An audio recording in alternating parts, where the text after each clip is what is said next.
pada waktunya. Amin, saudara. Tahun lalu beliau berdua datang, langsung minta segera dinikahkan. Kaget saya, ini mau minta tolong atau mau nodong? Saya bilang, enggak, Anda berdua harus mengikuti prosedur seperti yang lain. Singkat cerita, mereka menghadiri kebaktian kita dengan setia. Ya, saya tahu rumahnya jauh, tapi mereka tetap memilih untuk bergabung dengan kami. Padahal saya sudah suruh di sana itu ada Roklo di sebelah situ, dekat BSD. Ya kan tahu ya, saya sudah kasih tahu. Mereka bilang, enggak, kami mau di sini aja.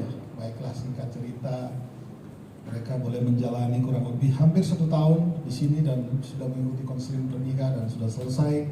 Mereka siap untuk masuk dalam suatu pernikahan yang berkenan di mata Tuhan, ya saudara. Semua orang pernah bikin salah, saudara. Tapi oleh karena kasih karunia Tuhan, kita oleh karena Kristus hari ini kita nih beroleh sesuatu yang baru, saudara. Termasuk di dalam hubungan suami istri, ya saudara ya. Kita boleh melakukan kesalahan, tapi kalau hari ini kita berserah kepada Tuhan, memberi hidup kita untuk dibentuk olehnya, maka kita akan melihat Tuhan sungguh nyata dalam kehidupan kita. Bahkan sudah ada Simarin yang begitu menggemaskan dan saya bersyukur hari ini kita boleh ada, bahkan ada kedua orang tua dan juga ada keluarga yang datang, bahkan jemaat Tuhan yang hadir pada sore hari ini. Baik saudara-saudara, mungkin judulnya agak sedikit spesifik, tapi saya percaya yang masih pacaran pasti akan nikah juga. Jadi apa salahnya sudah dari sekarang dibekali dengan satu kebenaran firman Tuhan yang akan menjadi landasan kehidupan kita. Saudara, Mazmur 1 ayat 2 dan 3 itu mengatakan mereka yang kesukaan Taurat Tuhan, yang suka merenungkan firman, mereka itu yang hidupnya hasil dan sukses, saudara. Saat kita menaruh hidup kita landasannya firman Tuhan, maka apa saja yang Anda buat itu akan berhasil dalam hidup. Dan Alkitab juga mengatakan firman-Mu pelita bagi kakiku dan terang bagi jalanku. Saudara, dari ayat yang sederhana ini kita bisa mempelajari ada filosofi yang begitu luar biasa. Kalau kita ikuti, maka hidup kita yang akan menjadi berkat buat orang lain, saudara. Dikatakan firman itu pelita bagi kaki. Pelita itu lilin, saudara. Tidak ada orang bawa lilin lari-lari. Betul? Lilin itu cuma bisa menerangi 1 langkah, saudara. Kalau mau hidup berhasil, orang Jawa bilang alon-alon asal kelakon. Jangan mau ngebut, jangan mau cari duit cepat-cepat. Akhirnya kita melakukan hal-hal yang salah. Setiap langkah kaki kita harus ada kebenaran firman Tuhan yang mendasari. Maka itulah yang akan memastikan Anda tidak akan kejeblos, saudara. Dunia ini gelap, ya. Dunia ini gelap, tapi firman itu seperti pelita, bukan senter. Kalau senter kan langsung jauh tuh dia bisa menyorot. Tapi karena firman itu seperti pelita, artinya setiap langkah kaki hidup kita harus ada kebenaran firman. Dan saya percaya bahwa apa yang dilakukan oleh Martin dan Ririn adalah sesuai firman Tuhan. Mereka mau tunduk, sabar, siap dididik, dan kalau hari ini mereka masuk dalam satu pernikahan yang kudus, itu karena Tuhan sudah tuntun. Ya, saudara ya. Amin, Bang Martin. Ya, semangat. Sebentar lagi beliau akan jadi song leader di sini, saudara. Suaranya bagus. Maklum orang Batak. Baik, saudara. Saya kasih judul adalah pernikahan sebagai suatu ikatan suci, hasil rancangan Allah. Orang dunia mungkin punya filosofi yang berbeda dengan pernikahan. Oh, aku ketemu pasanganku, idaman hatiku sejak mungkin SMP ke SMA ke akhirnya kita menikah dan segera punya anak. Filosofinya cetek, saudara. Tapi di dalam Tuhan lain ceritanya, saudara. Karena pernikahan itu adalah rancangan Allah yang ilahi. Dan rancangan ilahi ini bukan datang pada saat manusia Adam dan Hawa diciptakan di Taman Eden. Bukan di situ. Itu adalah starting point-nya. Tapi perencanaan dari dalam kekekalan. Tuhan itu tidak pernah kayak manusia, saudara. Lalu dadakan, tahu-tahu karena terjadi sesuatu yang bahkan jadi nikah. Enggak. Tuhan itu penuh dengan perencanaan. Dalam Efesus 2 ayat 10 mengatakan bahwa kamu diciptakan dari semula untuk hidup dalam perbuatan baik. Salah satu contoh, saudara. Dari semula itu berbicara tentang kapan sih masa itu? Masa itu tidak disebutkan kapan, tapi itu bicara tentang kekekalan. Rancangan Tuhan atas hidup kita itu dimulai dari dalam kekekalan. Ya saudara ya, pertama Martin dan Dean, termasuk di dalamnya adalah pernikahan. Tidak kebetulan Tuhan ciptakan Adam dan kemudian ciptakan Hawa. Enggak kebetulan, semua ada dalam perencanaan Tuhan. Nah, alangkah baiknya kalau kita manusia ini belajar untuk tergantung dan percaya kepada perencanaan Tuhan. Kita akan berhasil, saudara. Mungkin waktunya lambat, mungkin terkesan lambat, mungkin terkesan tambah sulit. Tapi di dalam Tuhan tidak ada kata kegagalan, saudara. Tidak ada kata-kata terlambat. Kita akan sukses dan berhasil di waktu Tuhan. Selalu garis bawahi. Manusia maunya ngebut nih. Misalnya mereka berdua, datang langsung minta dinikahkan secepatnya. Gak bisa. Waktu Tuhan itu the best. Betul? Betul nggak, Pak Martin? Hari ini the best kan nggak hujan di luar kan? Hujannya tadi pagi, saya sudah dengar dalam hati, aduh ini kalau hujan ini repot juga ini. Hujannya cuma pagi, siang aman-aman saja. Jangan bilang kebetulan, tidak ada yang kebetulan di dalam Tuhan, saudara-saudara. Tidak pernah ada yang kebetulan. Katakan kiri kanan, di dalam Tuhan tidak ada yang kebetulan. Baik, kita akan melihat kronologis. Saya mengajak saudara untuk melihat kronologis. Kenapa saya bilang bahwa pernikahan itu adalah ikatan suci, hasil rancangan Allah, bukan rancangan manusia. Anda perlu tahu bahwa pernikahan itu bukan hasil karya manusia, tapi itu perencanaan Allah yang tadi saya sudah bilang dari dalam kekekalan. Mari kita lihat slide pertama. Sebenarnya ini berisi ayat aja sih, tapi saya akan menjelaskan ayat per ayat sedikit saja, agak lama-lama, paling ya 2 jam boleh kan, Pak Martin? Baik, kita akan melihat beberapa ayat, satu pasal saja, tetapi ada beberapa ayat nih, yaitu di Kejadian 2, 18, 15, 18, 21 dan 22 serta yang terakhir 28. Dari satu pasal ini ada beberapa kebenaran yang kalau mau digali sangat panjang, tapi saya akan cepat-cepat aja karena saya mau tunjukkan kepada saudara kronologisnya sampai terjadi suatu pernikahan. Apa yang direncanakan Allah itu ada kronologisnya. Kronologis perencanaan dari dalam kekekalan. Tapi faktanya atau faktualisasinya itu start di Taman Eden. Ya saudara, kita lihat, kita baca sama-sama saudara ayat 8 ya. 1, 2, 3. Selanjutnya Tuhan Allah membuat Taman Eden di sebelah timur, disitulah ditempatkannya manusia yang dibentuknya itu. Kita lihat sebentar saudara, sekaligus satu kebenaran. Anda perhatikan di situ sudah ada Hawa belum? Ayo semua, Bu Hera doang yang benar. Saat itu belum ada Hawa. Hawanya nggak ada saudara, masih Adam saja. Dan perhatikan saudara lihat di situ bahwa Adam ditempatkan di Taman Eden. Taman Eden itu perlambangan apa sih? Taman Eden itu perlambangan dari kehadiran Tuhan. Saya suka bilang God spot, masih ingat saudara-saudara?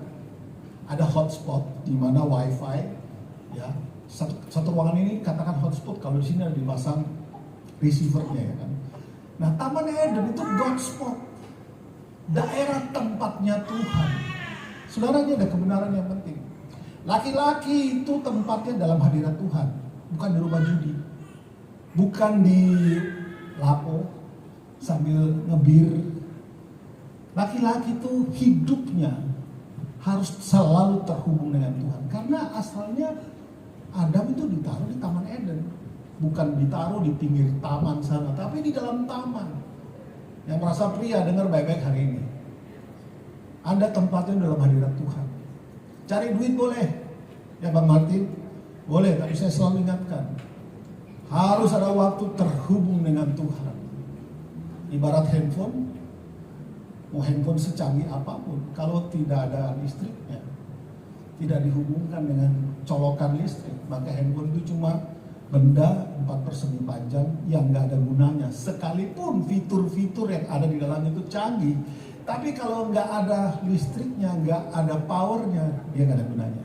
Demikian juga pria-pria, kalau engkau tidak punya hubungan dengan Tuhan, Mau kamu kaya seperti apapun, you are nothing. Kau tidak akan menjadi sukses dan berhasil di dalam hal apapun yang Tuhan percayakan. Amin pria-pria. Apa yang bisa dipelajari wanita? Kalau mau nikah sama seseorang pria, perhatikan, dia ada di Taman Eden apa enggak? Dia ada di dalam hubungan yang baik dengan Tuhan apa tidak?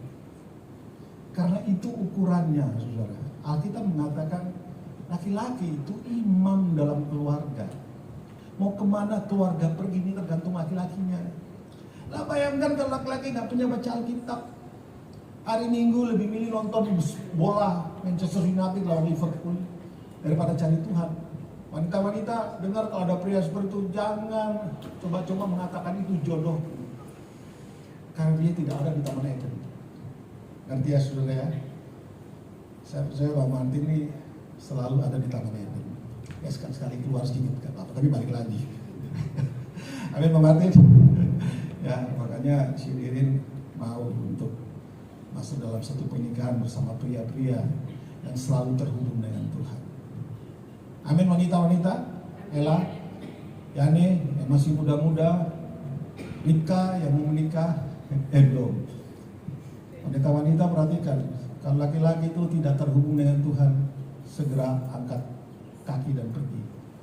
Jangan bilang nanti Tuhan ubahkan dia. Enggak mungkin. Karena start Adam itu akan bersatu dengan Hawa itu karena dia ada Taman Eden. Itu ayat itu ya. Sekarang ayat 15 kita baca bersama-sama. 1, 2, 3. Tuhan Allah mengambil manusia itu dan menempatkan dalam Taman Eden untuk mengusahakan dan memelihara taman. Saudara dengar baik-baik. Ini juga ada satu kebenaran yang kita bisa pelajari. Pertama, laki-laki itu tinggal di Taman Eden, punya hubungan dengan Tuhan. Nah, kalau saudara memperhatikan kata mengusahakan dan memelihara, itu di dalam bahasa Ibrani disebut dengan avodah. Avodah itu kalau kita terjemahkan ibadah. Ya, ibadah. Ibadah itu apa sih? Datang ke gereja. Itu ibadah dalam perspektif kecil.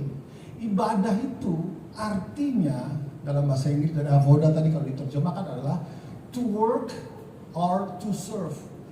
Bekerja atau melayani. Kalau saya pakai bahasa yang lebih mudah adalah begini.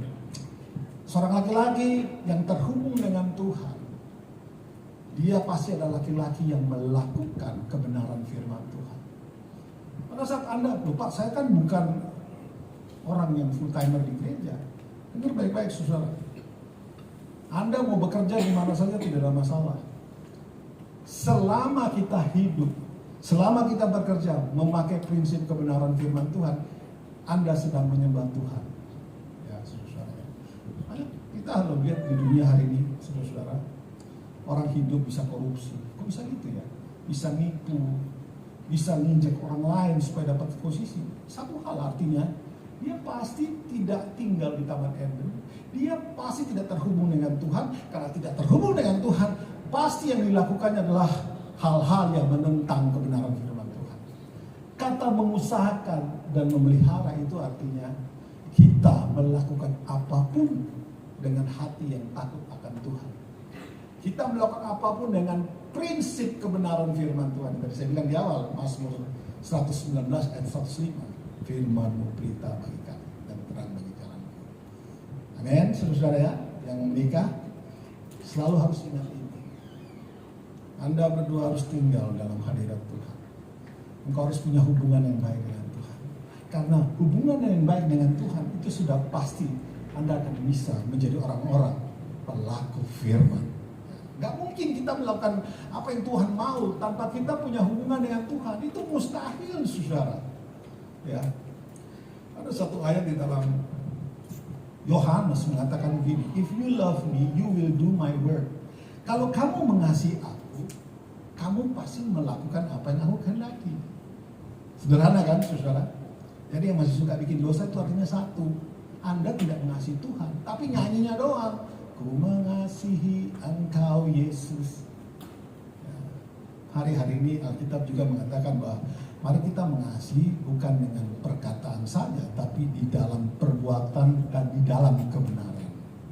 Dan yang bisa memastikan kita di situ adalah kalau kita ini, terutama pria-pria, engkau ada di Taman Eden. Anda ada di dalam God spot. Di situ yang memastikan kita selalu terhubung dengan Tuhan dan kita bisa menjadi pelaku firman. Alangkah bahagianya wanita-wanita yang punya pria-pria yang demikian. Ayat 18 kita lihat. Agak naikin aja Ben. Oh nggak bisa ya. Sama-sama kita baca 1, 2, 3. Tidak, Tuhan Allah berfirman, tidak baik kalau manusia itu seorang diri saja. Aku akan menjadikan penolong baginya yang sepadan dengan dia. Perhatikan ayat 18 ini adalah concernnya Tuhan. Nggak bagus nih Adam nih, namanya kerja sendiri, nggak ada yang nyapa dia, hai Adam, nggak ada. Karena dia dan binatang-binatang saja. Ada orang bilang begini, cerita begini, kata dulu zaman dulu binatang bisa bicara. Kalau binatang bisa bicara nggak perlu ada Hawa, saudara-saudara. Karena pada zaman itu ya binatang ya pakai bahasa binatang. Dan dia sibuk ngurusin taman itu seperti yang ayat 15 bagian terakhir itu. Ya sibuk namain binatang, sibuk namain pohon-pohon, sibuk namain burung-burung dan semuanya itu.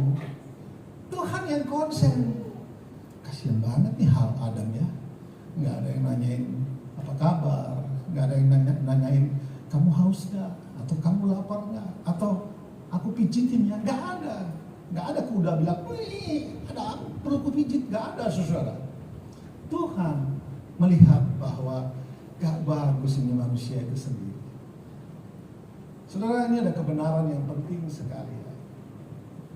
Anda diberkati saat Anda itu sibuk urus pekerjaan Tuhan, alias engkau sibuk melakukan prinsip kebenaran firman Tuhan di dalam pekerjaanmu, di dalam studimu, di dalam usahamu, dalam apa saja yang Anda kerjakan. Pada saat Anda sibuk mengerjakan itu dengan kebenaran firman Tuhan, Tuhan yang memperhatikan.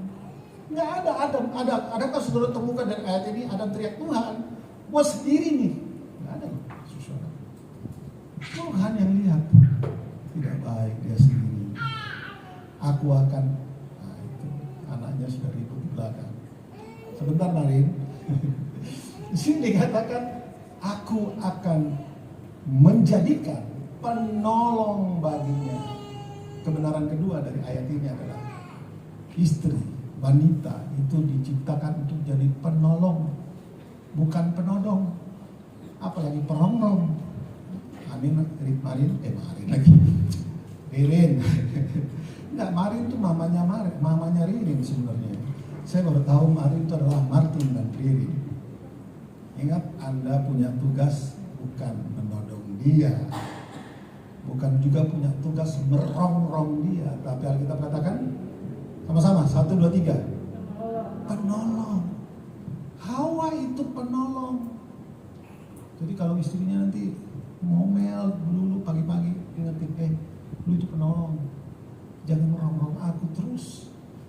Laki-laki kalau di rongrong dia pagi pusing, tanya istri saya. Kalau sudah saya pusing, saya ambil earphone, tancap ke telinga, baca ayat. Wanita, ingat baik-baik, Anda itu diciptakan dengan kemampuan berbicara 500.000 kata dalam sehari. Loh itu beneran, tanya itu yang ahli psikologi. Ini tanya, wanita itu punya kemampuan berbicara lebih dahsyat dari laki-laki. Kita lihatnya negatif banget ya, tapi dengar baik-baik, sesuai dengan predikatnya sebagai penolong. Laki-laki itu memang harus diomelin. Kalau nggak lipat tangan, peluk bantal, dengkur lagi. Memang harus kena 500.000 kata supaya bangun. Nah, penolong kok. Ada kebenaran lain, saudara. Penolong sama yang ditolong, siapa yang lebih kuat? Siapa yang lebih kuat? Penolong atau yang ditolong? Penolong itu lebih kuat. Makanya Alkitab bilang, hai istri, tunduk pada suami. Karena dia punya kemungkinan menanduk itu lebih besar. Karena memang predikatnya adalah penolong, kuat dia. Laki-laki kan merasa lebih kuat nih. Saya membaca satu artikel dari para orang-orang ahli kesehatan. Ada salah satu yang luar biasa dari wanita. Mereka punya detak jantung tuh lebih lambat dari pria. Mereka punya detak jantung tuh lebih lambat. Jadi itulah mungkin yang membuat dia tuh sesuai dengan kodratnya, penolong. Amin. Jadi penolong buat Pak Martin ini, ya. Jangan ditodong terus, dirongrong terus, apalagi beri kekuatan.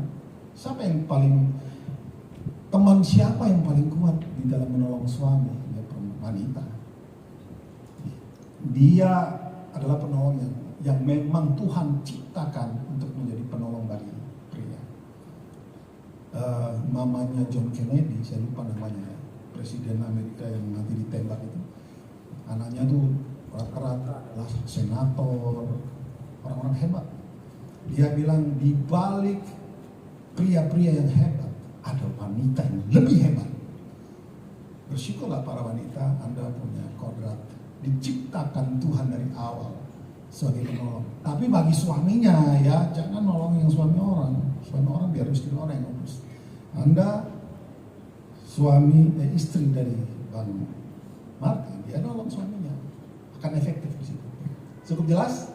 Saya lanjutkan. Ayo Ben, lagi Ben. Sekarang ayat 21 sampai 22. Balik. Ya. Loh, bukan, balik. Slide ketiga. Masih ayat. Bukan. Ya. Nah, sekarang saudara perhatikan ayat 21. Sama-sama kita baca ya. Kita langsung ya. 1, 2, 3. Lalu Tuhan Allah membuat manusia tidur nyenyak. Ketika ia tidur, Tuhan mengambil salah satu rusuk daripadanya, lalu menutup tempat itu dengan daging. 22. Dan dari rusuk yang diambil itu, Tuhan Allah dari manusia itu dibangunnya seorang perempuan, lalu dibawanya kepada manusia. Ya, jadi kita tahu bahwa Adam itu dilahirkan tanpa ibu dan bapak, betul kan? Adam dilahirkan tanpa ibu dan bapak, dia diciptakan dari debu dan tanah. Tapi Hawa diciptakan dari laki-laki tanpa wanita. Kalau kita kan ada bapak sama mama. Kalau Tuhan Yesus dari seorang wanita tanpa bapak, lengkap ya, saudara ya. Alkitab itu keren. Segala sesuatu yang kita berpikir dengan cara manusia dibulak-balik sama Alkitab. Nah, saudara perhatikan, wanita itu diambil dari tulang rusuk dekat dengan hati.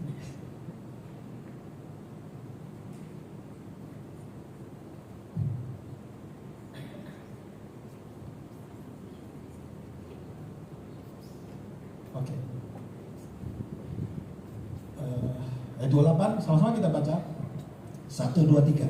Sebab itu seorang laki-laki akan meninggalkan ayahnya dan ibunya dan bersatu dengan istrinya sehingga keduanya menjadi satu daging. Nah, itu saudara lihat bahwa kronologisnya kan begitu kan. Pria Adam diciptakan di Taman Eden. Hadirat Tuhan adalah tempat yang harus disukai oleh pria. Sudah tahu kenapa sampai Adam dan Hawa jatuh dalam dosa, kita tahu kan. Mereka tertipu oleh si ular. Akhirnya mereka harus keluar dari yang namanya God spot. Akibatnya apa? Kekekalan mengambil alih, ketidakkekalan itu mengambil alih. Kalau Anda memperhatikan, pada saat Adam dan Hawa ada di dalam Taman Eden, waktu itu belum berdetik, saudara. Waktu itu belum berjalan, artinya mereka hidup di dalam kekekalan, menikmati kehadiran Tuhan, melakukan apa yang Tuhan mau, tanpa waktu itu berdetik. Tapi waktu itu mulai berjalan saat mereka keluar dari God spot. Artinya apa sih, saudara? Pada saat engkau ada di dalam persekutuan dengan Tuhan, pria-pria adalah pria-pria yang takut akan Tuhan, melakukan kebenaran firman Tuhan, maka kehidupan keluargamu itu akan seperti ada di Taman Eden. Ya. Anda tidak perlu harus kaya, saudara. Banyak orang berpikir bahwa kualitas kekayaan itu akan menentukan pernikahan yang langgeng, hebat, abadi. Tidak, saudara. Yang benar adalah kita ada dalam hadirat Tuhan. Kita membawa kehadiran surgawi, suasana surgawi dalam rumah tangga itu jauh lebih enak, saudara, jauh lebih nyaman. Ya, saudara ya. Kemarin siapa namanya? Martin ini. Anda berdua, mereka sudah tinggal sendiri sih. Nggak boleh nanti tinggal sama papa mamanya, sudah boleh, nanti kacau, saudara. Jangan suka melanggar. Ada orang berpikir bahwa hal sederhana, saudara, kalau kita bertentangan dengan kebenaran firman Tuhan, kita pasti akan mengalami kekacauan dalam hidup ini. Pasti, saudara. Maka satu-satunya adalah Anda taat. Pria, sebelum Anda jadi kepala rumah tangga yang baik, engkau harus terhubung dengan Tuhan. Setelah terhubung dengan Tuhan, maka prinsip-prinsip kebenaran firman Tuhan Anda terapkan dalam hidup. Maka saat engkau sibuk dengan melaksanakan apa yang Tuhan mau dalam hidupmu, Tuhan itu tahu kebutuhanmu, ya kan? Hari ini kan kita suka minta dulu, kita rewel duluan nih. Tuhan mau kita cari Dia dulu. Kita sukanya langsung dapat berkat. Saudara tahu bahwa ada pengajaran sesat itu hyper grace. Tahu ya, pernah dengar ya? Hyper grace itu apa sih intinya? Hyper grace itu intinya mereka menempatkan Kristus itu jadi dua. Yang satu, Kristus sebagai penyelamat, Kristus sebagai penebus dosa, Kristus sebagai pemberi berkat. Mereka maunya yang ini. Sementara Yesus itu kan harus diikuti aturannya. Mereka tidak mau ikuti aturan, maunya berkat dulu, itu hyper grace. Nah, saudara, ayo, terutama Martin dan Ririn, mari kita cari Tuhan. Selalu terhubung dengan Tuhan, ada di dalam God's spot, dan bertekun melakukan kebenaran firman dalam hidupmu. Maka rumah tanggamu akan diberkati Tuhan. Bukan saja berkat secara material, tetapi yang terlebih dari berkat di sini kan, saudara. Rumah tangga ada duit tapi kayak neraka untuk apa? Ya. Mau uang tinggi gunung sekalipun itu Anda punya, tetapi kalau tidak ada damai sejahtera, tidak ada sukacita, uang itu sebentar aja habis. Tidak menikmati apapun. Tapi kalau kita mungkin cuma sederhana, tapi karena ada Kristus di sana, ada kebenaran firman di sana, ada damai sejahtera dan sukacita di sana. Rumah tangga yang dibentuk itu rumah tangga yang penuh dengan suasana surga di sana. Amin. Martin dan Ririn.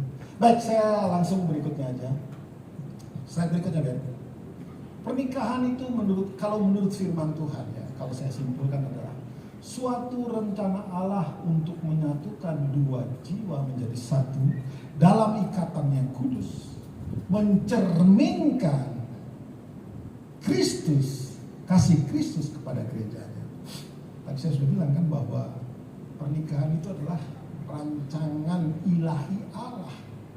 Karena memang orang yang mungkin sulit memahami Kristus itu kasihnya seperti apa, pernikahan itu gambaran itu semua.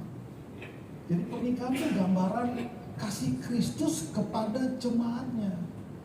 Amin. Masa ada suami yang mengasihi istri tapi tidak memenuhi kebutuhannya? Ada suami yang mengasihi istri tapi tidak dicintai? Nggak ada, saudara. Suami yang baik akan memenuhkan segala kebutuhan. Suami yang baik akan mengasihi. Suami yang baik akan melindungi, menjaga. Itu kan suami yang baik, saudara. Bukankah Yesus seperti itu? Amin. Tahukah saudara bahwa hari ini Anda kalau masih hidup sampai hari ini, itu karena Yesus. Bukan karena kita rajin olahraga, kita jaga makan. Ya, memang itu juga bagian dari kebenaran firman Tuhan yang harus diterapkan, saudara. Tetapi kalau kita hari ini ada, itu karena Kristus, karena kasih karunia-Nya dalam hidup kita, saudara ya. Jadi pernikahan itu sebenar-benarnya adalah analogi daripada wujud nyata dari kasih Kristus kepada gerejanya. Amin, saudara. Nah, saya tunjukkan satu pasal dengan beberapa ayat. Setelah itu kita selesai. Silakan, Ben. Nah, saudara, Efesus 2:22, kita baca sama-sama ya. 1, 2, 3. Hai istri, sama-sama. 1, 2, 3. Hai istri, tunduklah kepada suamimu seperti kepada Tuhan. Karena suami adalah kepala istri, sama seperti Kristus adalah kepala jemaat. Dialah yang menyelamatkan tubuh. Karena itu sebagaimana jemaat tunduk kepada Kristus, demikian jugalah istri kepada suami dalam segala hal. Terakhir, hai suami, kasihilah istrimu sebagaimana Kristus telah mengasihi jemaat dan telah menyerahkan diri. Mau kasih yang seperti yang Tuhan mau, ya seperti ini. Seperti Kristus memberi nyawa buat gerejanya, demikian juga suami memberi nyawa buat istrinya, memberi diri untuk istrinya, memastikan istrinya, memastikan keluarganya itu terpenuhi dalam segala hal. Tapi terlebih dari itu, suami menjadi imam yang baik dalam keluarga. Ya. Alkitab mengatakan bahwa yang menyucikan istri itu suami, saudara. Dia menyucikan dengan apa? Dengan kebenaran firman dan melalui sikap hidup. Ya. Kalau istri, kalau kita laki-laki, itulah sebabnya saya percaya, saudara, Allah menempatkan Adam pertama kali di Taman Eden. Artinya memang sudah sangat jelas bahwa laki-laki itu haruslah terhubung dengan Tuhan. Tuhan adalah hal yang terutama dalam diri seorang laki-laki. Kalau kita tidak terhubung dengan Tuhan, mustahil kita bisa melakukan kebenaran firman Tuhan. Ini bukan cuma untuk Bang Martin, tapi setiap dari kita, saudara. Anda mau menjadi pelaku firman, bisa, tetapi dengan syarat engkau terhubung dengan Tuhan. Kalau kita tidak terhubung dengan Tuhan, mana mungkin ada kekuatan Tuhan membuat kita mampu menjadi pelaku firman. Nggak bisa, saudara. Melakukan firman gampang, susah. Ya, apalagi kita hidup dalam dunia seperti ini. Dunia dengan segala isinya akan menghimpit, menindas kita, menghancurkan kita supaya kita tidak bisa menjadi pelaku firman, dan akhirnya kita terbuang keluar dari Taman Eden. Kita keluar dari persekutuan dengan Tuhan. Wah, itu dia senang iblisnya. Kenapa? Dia pastikan suami gak beres, rumah tangga pasti hancur. Keturunan yang dihasilkan menjadi keturunan-keturunan yang gagal dalam hidupnya karena dia tidak melihat contoh, saudara. Oke, saudara, kita akan sampai sini. Bang Martin dan Rin sudah mengerti ya. Saya tidak perlu bicara banyak karena sudah hampir berapa lama mereka ikut konseling pranikah. Sampai Rin sudah bosan, kapan masuk kita di dan hari ini terwujud. Baik, yang terakhir, slide terakhir sebelum kita bubar. Pasti tahu ya, Rin sama Martin, Sisil juga tahu ya, Sisil sama Dustin. Mau supaya suami ini istri supaya lebih lagi saling mengasihi, supaya lebih lagi saling mengerti. Saudara, menikah itu tidak gampang ya, karena dua pribadi yang berbeda disatukan melalui prinsip kebenaran firman Tuhan. Pernikahan itu bukan suami bilang, lu harus seperti gua. Enggak, saudara. Itu pernikahan versi dunia mungkin. Filsafatnya dunia dipakai. Tapi kita ini dalam Tuhan, supaya suami dan istri ini saling mengerti, saling mengasihi, maka mereka ini harus menempatkan Kristus sebagai senter, pusat. Saudara, kalau dua gambar ini, saudara perhatikan baik-baik, jangan ada yang salah, yang tidak melihat. Ini slide pertama, slide kedua, Ben. Slide kedua. Nah, mereka tambah naik ke atas kan? Tambah dekat nggak jarak antara ini sama ini? Semakin dekat kan? Lagi, Ben. Semakin naik kan? Selama kedua belah pihak semakin mencari Tuhan dalam hidupnya, maka Anda berdua ini semakin hari semakin mendekat, semakin mengerti satu dengan yang lain, bukan dengan cara dunia, tapi dengan firman Tuhan. Bayangkan saja, kasih itu punya definisi yang pertama, ada yang tahu? Bu Hera, definisi kasih yang pertama berdasarkan 1 Korintus 13 ayat 8 itu, Iren, kasih itu, kasih itu sabar. Ini misalnya Mbak Martin menyebalkan, tapi istrinya karena lihat Kristus, oh kasih itu sabar, udah sabar. Naik kan, semakin dekat, tidak ada kekacauan, gesekan-gesekan itu boleh tereliminasi karena Anda berdua fokus kepada Kristus. Lagi, Ben, satu lagi. Semakin naik, semakin dekat kan? Apa yang menyebabkan kedua belah pihak ini semakin dekat? Karena mereka berfokus kepada Kristus. Ini pesan terakhir saya buat kalian berdua. Tidak ada hal yang tidak bisa diselesaikan. Ya, dalam rumah tangga mana ada sih yang nggak ada masalah? Ada masalah. Tapi fokusnya kepada Kristus. Saya sudah ingatkan dulu waktu konseling pranikah, apa-apa berdoa bersama-sama. Karena itu proses untuk membuat Anda semakin satu. Karena Anda berdua berfokus kepada Kristus. Jangan ribut tengah jalan, terus cari mertua, cari ini, tambah jauh. Satu-satunya cara untuk memulihkan kondisi adalah semakin ke atas, semakin melihat memandang Kristus. Maka disitulah kita akan menemukan kebahagiaan yang sejati, yang tidak bisa diukur dengan duit, yang tidak bisa diukur dengan harta. Sampai sini cukup jelas? Oke, saya selesai. Amin. Mari kita berdoa. Bapa, kami mengucap syukur untuk firman Tuhan yang sederhana ini. Kiranya firman Tuhan menjadi pelita bagi kami, jadi terang bagi jalan kami, terutama Martin dan Ririn yang memasuki rumah tangga yang sesuai dengan kebenaran firman Tuhan. Mereka dikuduskan, mereka dipersatukan melalui Kristus, sehingga rumah tangga mereka boleh sukses dan berhasil menjadi berkat bagi orang lain, keturunan-keturunan yang menjadi keturunan yang diberkati Tuhan. Terima kasih Bapak, kami akan segera memulai prosesi daripada pernikahan ini. Dalam nama Yesus kami berdoa dan mengucap syukur. Haleluya. Amin.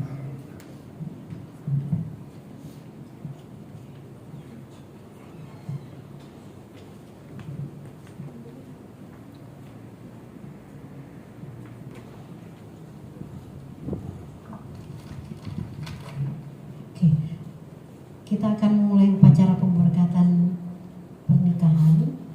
Saya minta untuk Pak Martinus sama Bu